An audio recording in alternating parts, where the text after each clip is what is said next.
قصه چیو میخوری؟ یه چشم به هم زدن، اومدی زندگی کنی بری. مشکل چیه؟ تو این جهانی که ما به اندازه یه سلولم نیستیم، تو غم و استرس چیو داری؟ نگرانی‌هات، دلتنگیات، هرس خوردنات برای این جهان هستی به اندازه یه غبارم نیست. و زندگی ما یه پلک. زندگی خلاصه میشه به قبل از اینکه یه پلک بزنی و بعد از اینکه چشماتو باز میکنی میبینی تموم شده. تموم. همینقدر سری میگذره. تو این جهانی که هیچ کس نمیمونه، هیچ کس.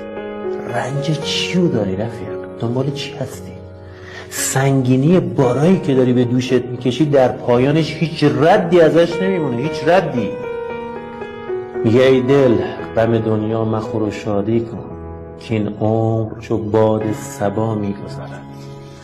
ولش کن چون هیچ میماند و هیچ. قصه چیو میخوری؟